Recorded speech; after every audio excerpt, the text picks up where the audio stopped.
Hello, welcome back to 1001 Beers You Must Try Before You Die. Here with Tony again in Tony's house. Tony's been generous enough to host this evening's session. We've just had the Highgate Old Ale, also known as Davenport CB Old Ale.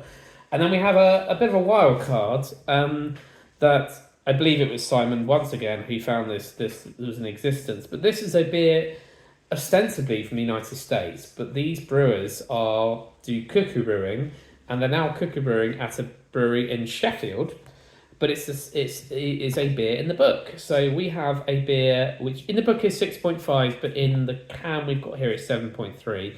This beer was first brewed in 2008, and it is a beer called Jack Daw, and it's this weird character who looks like a clove of garlic. I think it's probably fair to say. Yeah. He's got a hop leaf hanging off him, and a massive, either a moustache or a tusk. Are they chilies? Are they chilies? They could be chilies, actually. They could be chilies. Some sort of root vegetable? Some sort of, yeah.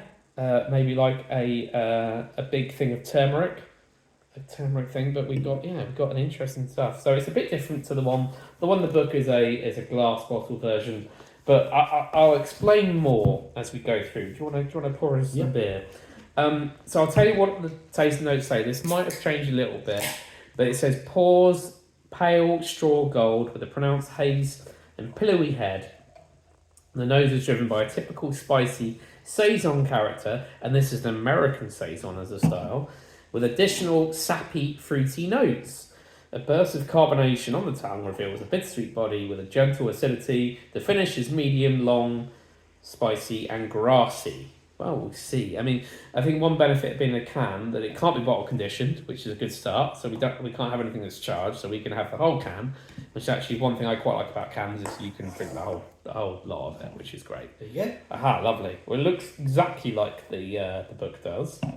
Straight away, as soon as I cracked it open, got a waft of fruit. Yeah, should we have a smell? Yeah. Oh, it's like sort of combination of citrus and sort of apple, pear kind of smell. Pineapple. No, I'm getting pineapple. Oh, I'm getting pineapple. Now you say it. Yeah. Yeah, I'm getting actually strong pineapple with maybe a hint of banana. But yeah, pineapple is that overwhelming smell. Ooh, that does smell really nice actually. I think we should go for a taste, and then I will tell you about this fascinating group of people. Cheers. Cheers.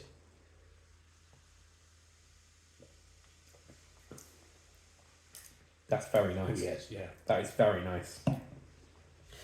Now, very interesting called American Saison. This is not like any Saison I've had. Now, it has got a slight farmhouse funk to it, not very much. It is almost like, I would say it's almost like a cross between an IPA and a Saison.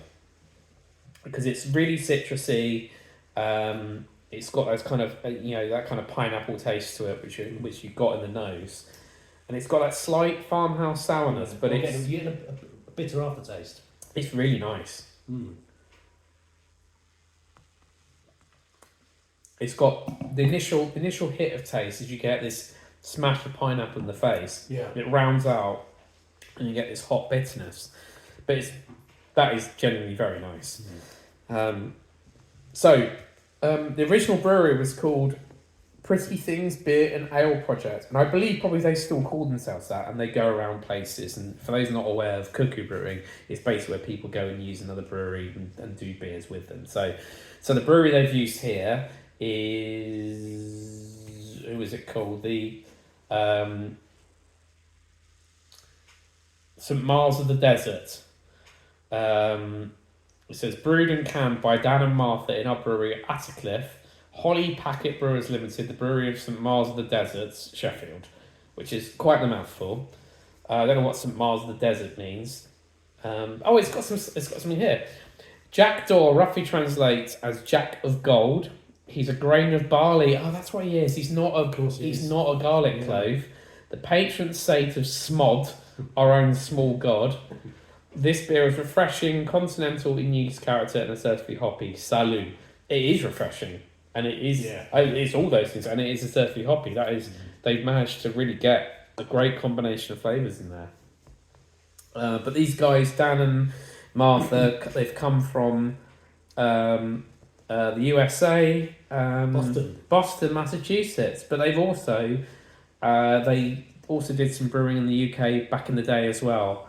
And they basically, when they came back from doing brewing and stuff, they started their own thing. But this was their first beer they did.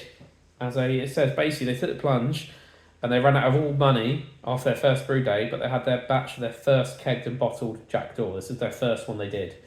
And apparently it's their calling card, it's their beer, it's their kind of landmark beer. The branding of it, which is this kind of weird grain of barley, garlic clove man, it says, in Dan's words, sentimental, creepy, and a bit down the mouth.